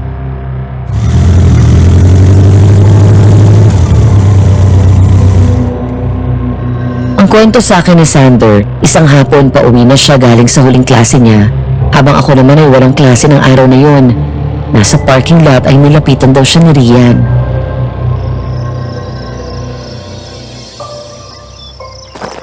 Sander, uuwi ka na? Hindi pa naman. May dadaanan pa ako. Bakit?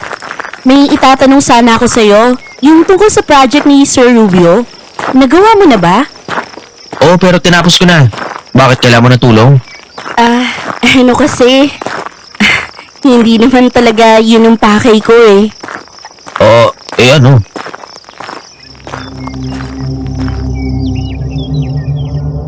Nataranta na kinuha ni Rian ang regalo nito sa bag at inabot ang isang paper bag kay Sander. Nagtataka na kinuha niya yon at tinignan ng loob. Isang panlalaki na bracelet. Urot ang noon na tumingin siya kay Rian. Sana magustuhan mo. Para saan to?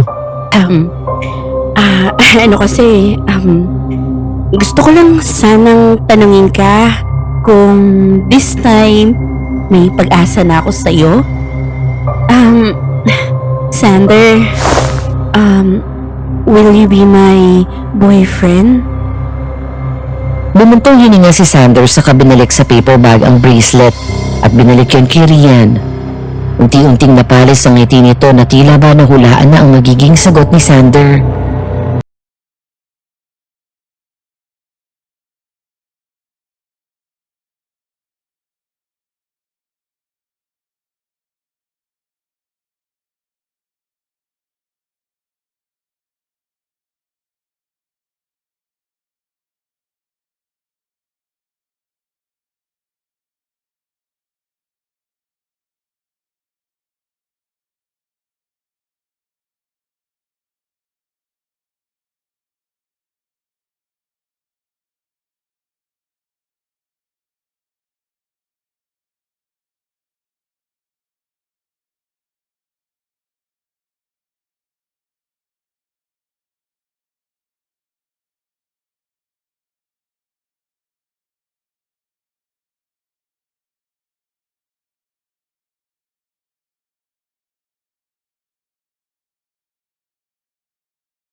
Si Sander.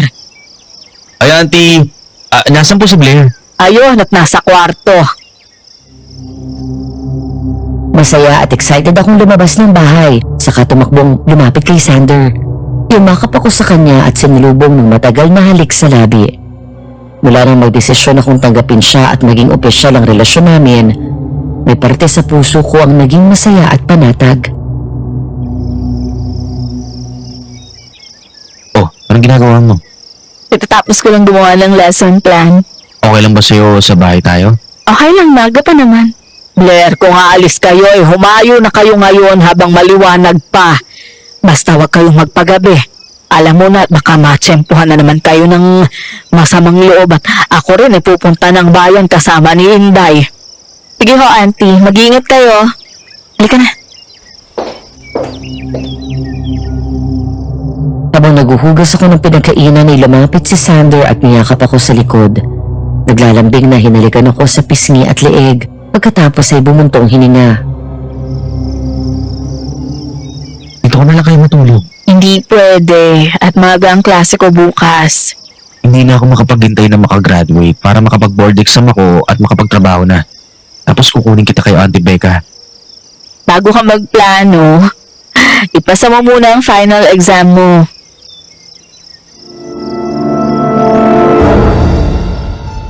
Nasa gitna kami ng pag-uusap nang biglang mag-ring ang phone ko. Kinuha ni Sander yun at pareho kami nagtaka nang makita na si Rian ang tumatawag. Agad kong tinigil ang ginagawa ko at sinagot ko yun. Hello, Rian? Ma'am? Bakit ka umiiyak? Pwede ka po bang makausap ngayon? Pwede niyo po ba akong puntahan dito sa school? Ngayon na? Opo, ma'am. Sige, pupuntahan kita dyan. Huwag kang aalis. Sandali, ano pupuntahan? Blair, madilim sa labas! Hindi ko pwedeng pabayaan si Rian. Baka mamaya matsempuan siya ng aswang eh. Sasama ako! Hindi pwede. Baka malaman niyang may relasyon tayo. Pinakausap niya ako kanina bago ako umuwi. Nag-confess na naman siya sa akin at binastig ko siya. Sinabi ko kay Rian na may girlfriend na ako pero hindi ko sinabi kung sino. Tsaka ko na tungkol din ang sasabihin niya sa'yo. Sige, ako nang bahala. Pero sasama pa rin ako. Hindi kita pwedeng hayaan na lang pumunta doon mag-isa.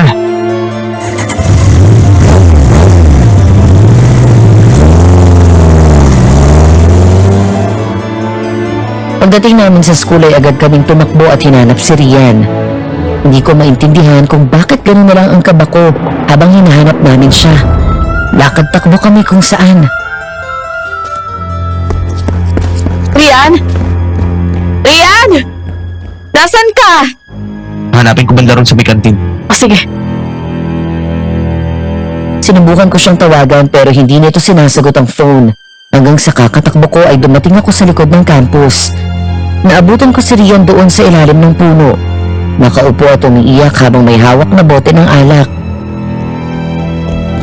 Rian? Ma'am? Ano nangyari? Bakit ka naglalasing? Ma'am? Binasted na naman ako ni Sander. Ma'am? Ang sabi niya, may girlfriend na daw siya.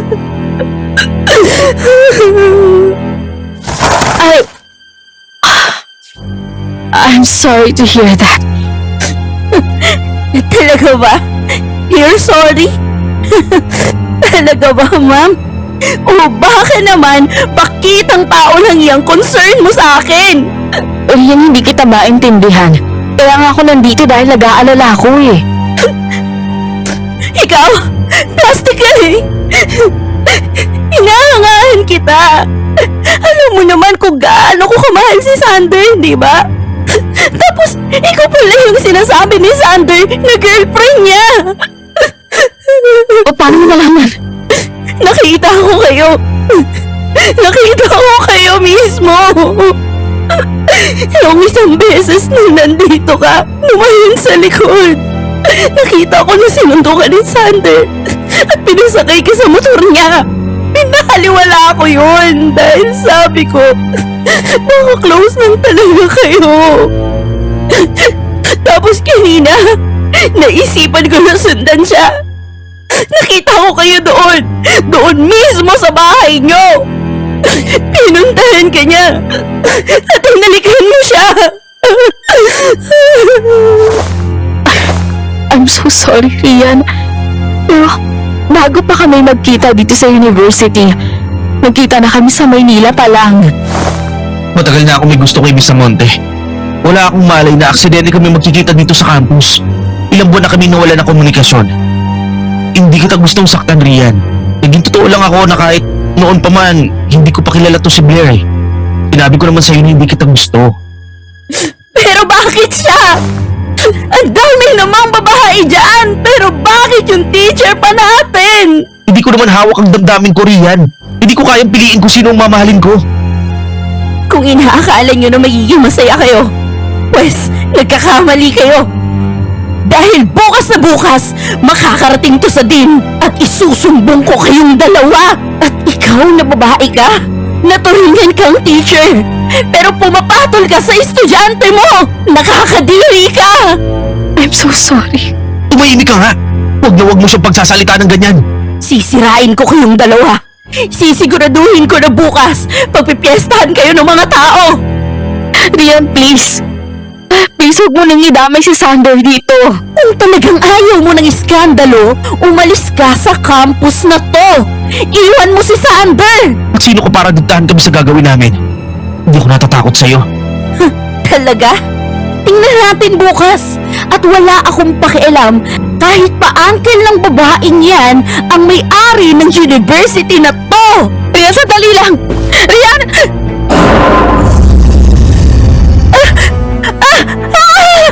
Rian!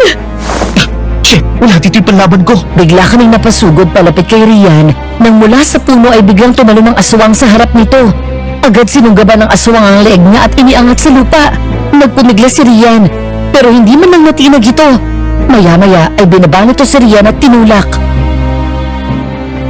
Tumakbo ka na dahil papatayin kita kapag inabutan kita. Tulong! Tulong! Bilisan mo, Rian! Takbo! Tulong! Tulungan niyo kami! Sumunod kami ni Sander at mabilis na tumakbo kasunod ni Rian. Ngunit bigla kaming napahinto sa pagtakbo nang biglang tumalon pababa ang aswang mula sa bubong. Wala pang 10 segundo kung susumahin. Mabilis nitong sinunggaban sa leeg si Rian, sabay kagat sa leeg nito at dukot sa tiyan. Wag! Rian! Demonyo ka! Papatayin kita!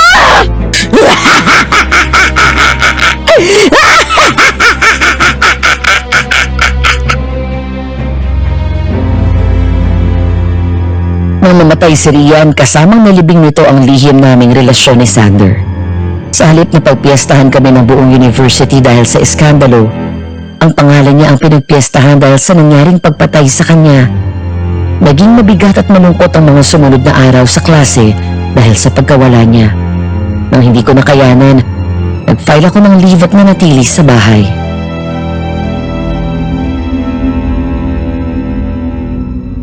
Blair, ang sabi ni Manang, hindi ka pa raw kumakain mula kaninang umaga. Nagsisimula na naman siya, auntie. Ngayon malinaw na sa akin lahat. Bumalik ang aso para patayin na naman ang mahal ko.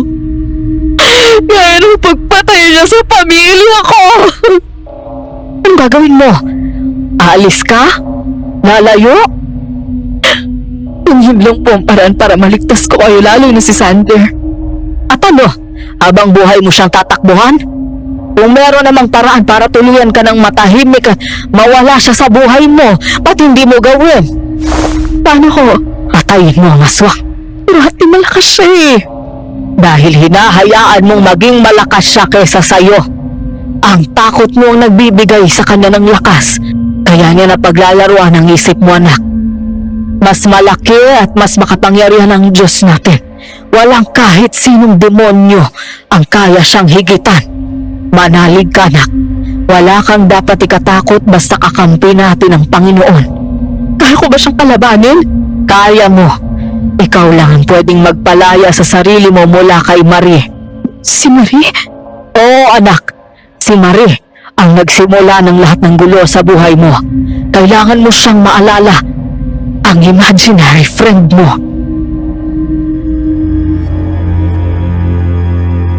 Natigilan ako sa sinabi ni Auntie. Nag-isip akong mabuti hanggang sa unti-unting remehistro sa akin ang pamilyar na mukha ng isang dalaga. Dahan-dahang bumalik ang araw kung kailan ko siya nakilala at ang mga araw na pinagsamahan namin hanggang sa natagpuan ko na lang ang sarili ko na lumuluha. Tama. Marie, ang kaibigan ko. Pero mabait siya, Auntie. Hindi siya mabait, Blair. Hindi totoo ang imaheng tinatak niya sa isip mo. Aswang siya. Aswang si Marie. Siya ang pumatay sa pamilya mo.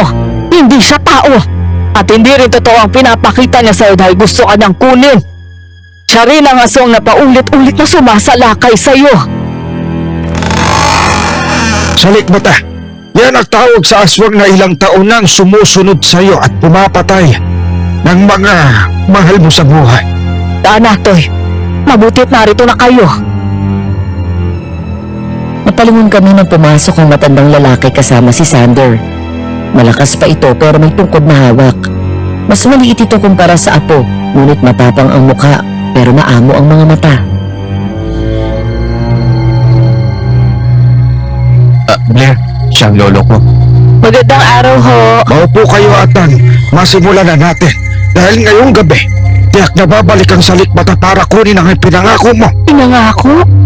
Wala po akong pinangako sa aswang. Wala akong atraso sa kanya. Isipin mo mabuti, Iya. Balikan mo ang nakaraan. Pangako? Pangako? Wala po wala po. Alam ko na. Naalala ko na ho. Naalala ko na minsan nagtanong siya sa akin kung gusto ko raw sumama sa kanya, sa kanila. Umuot na nga ako kay Marie pero hindi ko naman alam ang ibig niyang sabihin ng panahon na yun eh. Sumama talaga na. As in, sumama ng tuluyan at mamirahan sa kanila. Kaya nga delikado silang makasalamuha. Dahil kaya kanilang paglaruan, guguluhin nila ang isip mo. Kaya ka nilang lansihin. Ang nangyari sa iyo bago ka pa mahulog sa plano niya ay naagapan ka na agad ng pamilya mo. Niligtas ako nila, Mami. Yun po yung panahon na pinapahinto na nila akong kausapin si Marie. Pero naging kapalit mo ng buhay nila. Alam ko na hindi naging mabuting ina sa'yo ang mami mo pero naniniwala kong hindi man niya naipakita at naiparamdam mahal ka niya, Blair. Mahal ka ng pamilya mo. Hello, saan ba galing yung salikmata na yan? Parang hindi ko pa naman nakikita yan sa mga nababasa ko sa internet eh. Walang nakakaalam. Basta para silang mga kabuti na sumusulpot dito sa probinsya natin. Pati sa mga karatig bayan. Ang mga sinaunang albularyo at manunugis lang ang nagpangalan sa kanila na salikmata. Dahil nga hindi sila basta nakikita ng kung sino.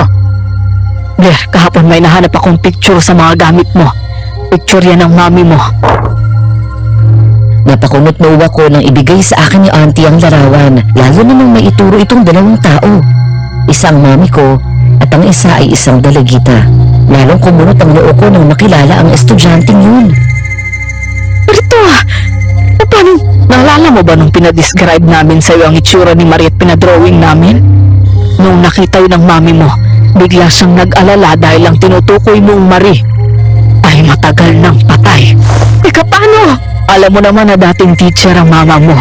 Ang kwento niya, isang gabi, kasama niyang naglalakad si Marie nang bigla silang harangin ng aswang. Isang salikmata na gaya ng humatake sa'yo. Para mailigtas ang sarili, tinulak niya si Marie papunta sa aswang at tumakbo palayo. Nabalitaan na lang niyang patay na ang bata. Nailibig si Marie na tanging si ate lang ang nakakaalam ng totoo. Maaaring hindi totoong namatay ito si Marie. Sa nakikita ko at kung pagbabasihan ko ang kwento ng auntie mo, mukhang matapos kagatin ng aswang ay muli itong nabuhay at naging aswang rin. Sa makatuwid, nayanggaw ang kanyang estudyante. Kinaibigan kanya nang sa gayon ay makagante sa mami mo. Sila ang mga aswang na madalas ay nag-iisa kaya palagi silang naghahanap na makakasama. Para siyang hangin na mararamdaman lang sa una. At saka itong magpapakita sa bibiktimahin kapag sasalakay na siya. Madalas, ang kanilang mga nilalapitan at kinakaibigan ay mga taong pakiramdam nila palagi silang mag-isa. Mga taong hindi pinapansin ng kanilang pamilya. Gaya mo, pinaparamdam niya sa'yo na kaibigan mo siya at kukunin niya ang loob mo. Makasarili at silosa ang mga salikmata. Ayaw nilang may iba pang nagiging kaibigan ang taong nagugustuhan nila kaya pinapatay nila ang mga ito. Hindi sila hihinto hanggat may buhay pa sa taong nasa paligid mo. Hanggang sa wala ka ng pagpipilian kung hindi ang sumama sa kanya. Hindi ako makapaniwalang aswang si Marie. Ngunit iyon ang katotohanan, Iha. Ibig sabihin wala akong problema sa pag-iisip. Ano ang gagawin natin? Ikaw na rin ang nagsabi na kayo ng anibersaryo ng pagkamatay ng pamilya ni Blair. Hindi ba? Opo. Ngayon ay naaalala mo na siya. Siguradong babalik siya para kunin ka. Paano pa natin siya lalabanan? Lalansihin natin siya at uumpisahan natin ang pagbawi mo sa kung ano man ang ipinangako mo kay Marie. Opo. Napalingon ako nang marinig ang mga yabag na yun. Bumaba ako mula sa lanay at naglakad sa malawak na bakuran ng bahay na napapaligiran ng mga punong kahoy. Sa aking paglalakad, napahinto ako nang makita ang babaeng nakasuot ng puting bestida. Sino yan? Blair, ako ito. Si Marie. Marie!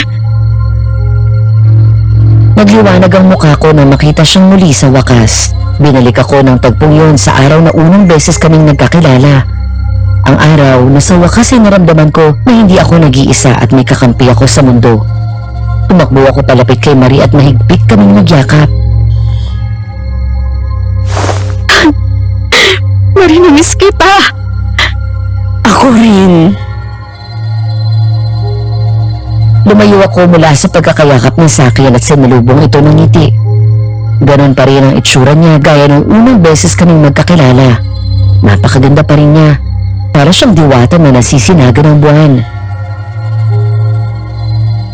Marie, sorry, ang tagal kong nawala. Ang akala ko nga ay nakalimutan mo na ako. I'm so sorry, naging busy ako sa trabaho. Blair, naaalala mo pa ba yung pangako mo? Ang sabi mo sa akin noon, sasama ka sa akin kahit saan, di ba? Sinabi ko pa nga sa'yo na doon sa amin ay hindi ka na malulungkot. Oo, naalala ko. Pero kailan ba yun? Ngayon na ang tamang oras para umalis tayo. Ano ba yun sa inyo? Malapit lang at matutuwa ka dahil may sorpresa akong ihinanda para sa'yo. Ano yun? Nakangiti itong tumingin sa bandang likuran at may tinuro. Nanlaki ang mga mata ko nang makita na nakatayo sa di kalayuan sila Mami, Daddy at sila Kuya Baron at Kuya Bari. Mabilis na umagos ang mga luha ko at napangiti, lalo na nang marinig ko ang boses ng Mami na tinatawag ako. Paulit-ulit na sinasambit ang pangalan ko at sinasabing nangungulila daw siya sa akin.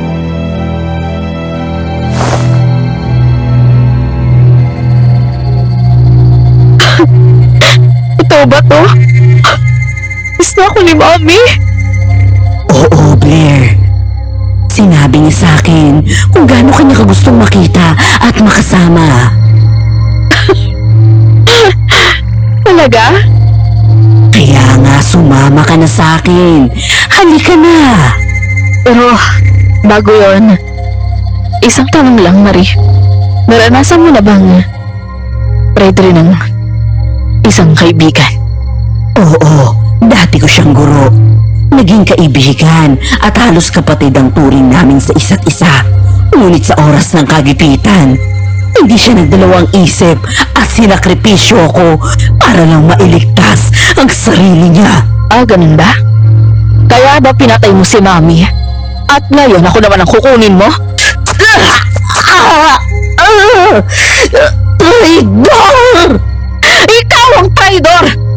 Dahil pinatay mo ang pamilya ko!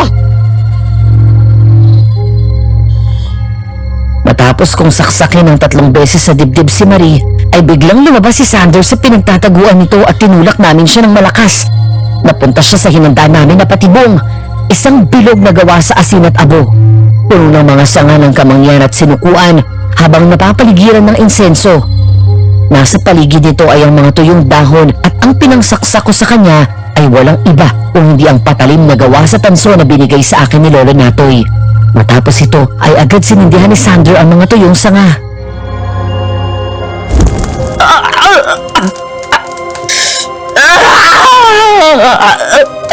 Walang hiya ka, Blair!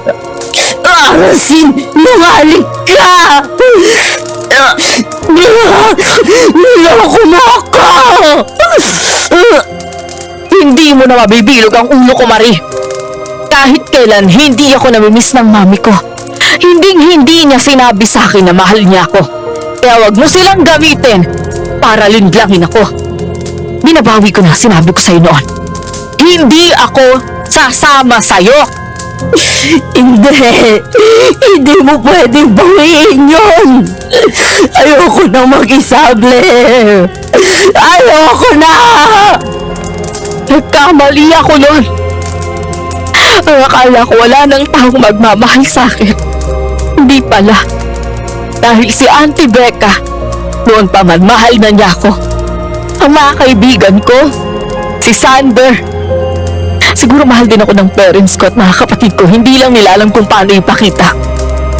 Maaari Maring hindi naging mabuti yung mga magulang ko at mga kapatid ko. Pero hindi sapat na dahilan yon para gustuhin ko silang mamatay. Kahit kailan hindi ko inisip yon. Dahil pamilya ko sila at mahal ko sila. Ibinigay ko lang ang nararapat na parusa sa mga kagaya nila. Pareho lang tayo, Blair. Noong nabubuhay ako, ay para rin akong hangin kung ituring ng mga tao. Hindi nila ako pinapansin. Wala silang panahon sa akin.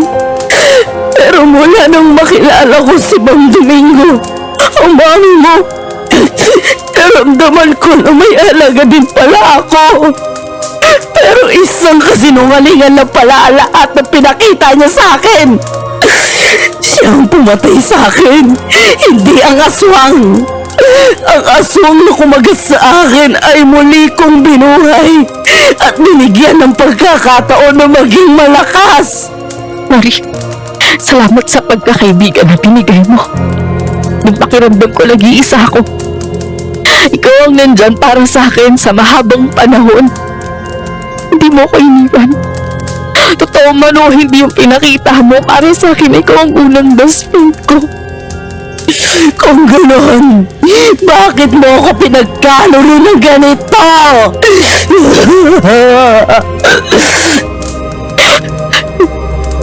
Dahil masyado ng maraming buhay ang dinamay mo para lang sa sinasabi mong pangako ko sa'yo. Ayoko nang may mawala pa sa mga mahal ko, Marie. Kaya kung totoong mahal mo ko at totoo yung pagkakaibigan na binibigay mo, hindi mo papatayin ng mga taong mahalaga sa akin. Hindi mo gugustuhin makita akong mag-isa at malungkot dahil ang pagmamahal kahit kailan hindi makasalili. Alam kong malaking kasalanan sa'yo ng mami ko. Alam ko na ang totoo kung paano ka naging aswang. At ako na ang humihingi ng tawad para sa kanya.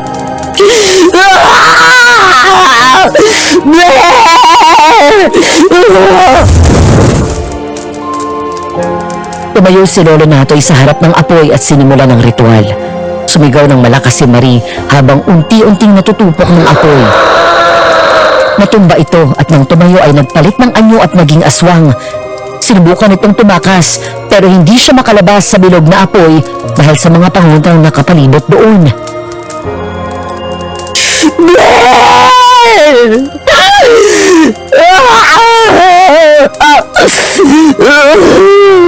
Patawarin po ako, Marie. Maraming salamat sa lahat. I'm so proud of you. Nagawa mo siyang harapin. Salamat. Salamat sa iyo at sa inyong lahat. Tapos na, anak. Makakahinga ka na ng maluwag. Wala na siya, Iya. Wala na ang salikmata. Mula sa araw na ito, ay hindi ka na niya magagambala pa. Maraming salamat po.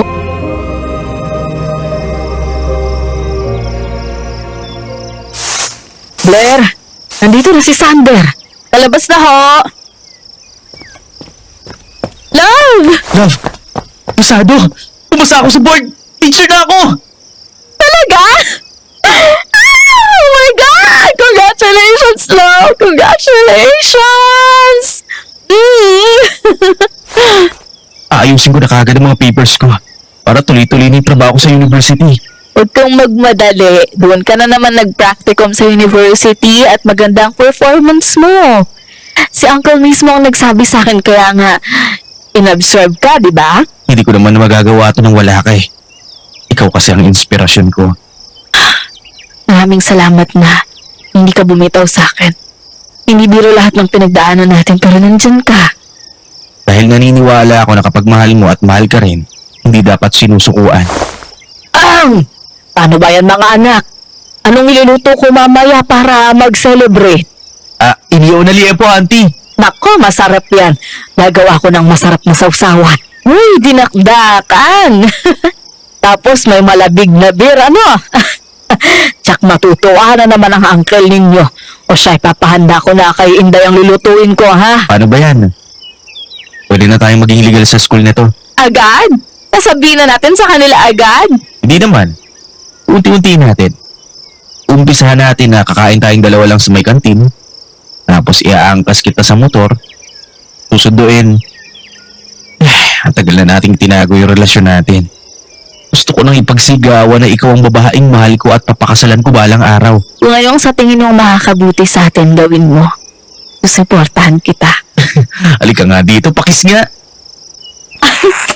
Love, sandali. May makita tayo ni auntie eh. Is lang naman eh, sige na. Gawin ka pa nag-alala. Eh, ginawa na nga natin minsan sa kwarto mo na mag... O dali na, kiss na para hindi na ako maingay. Mwah.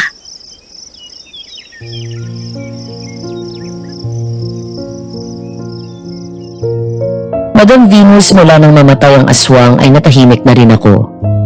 Habang nag-aaral pa si Sander, hanggang sa pagpraktikum niya sa university, nilihim muna namin ang relasyon namin para makaiwas sa iskandalo at hindi makaapekto sa pag-aaral niya. Ngayon nga matapos ang marami naming pinagdaanan, kinasal na rin kami sa wakas ni Sander at buntis na sa panganay namin. Samantala, masaya akong malaman na wala pala akong schizophrenia. Napatunayan ko na wala akong sakit sa pag-iisip at totoo ang tungkol kay Marie. Kung may natutunan man ako mula sa naging karanasan ko sa kanya, yun ay kailanman ang tunay na pagmamahal ay hindi makasarili. Pero natutunan ko rin kay Marie na sa oras na pag-iisa mo, may ibibigay ang Diyos na isang tao na magiging karamay mo. Handang makinig at sasamahan ka sa lungkot man o saya. Hindi man naging maganda ang pagwawakas ng pagkakaibigan namin, hindi ko rin kayang itanggi sa sarili ko na minsan nagkaroon ako ng isang matalik na kaibigan sa katauhan ng isang aswang. Maraming salamat po sa pagsubaybay sa aking kwento at sana ay may natutunan kayo sa aking naging karanasan. Sa inyo po ng mga tagapakinig, may naging karanasan din po ba kayong kababalaghan kasama ng best friend nyo? Hanggang dito na lamang at more power sa Aswang Diaries. At tandaan, mag-ingat at huwag basta magbibitiw ng pangako sa kahit sino. Nagmamahal, Blair.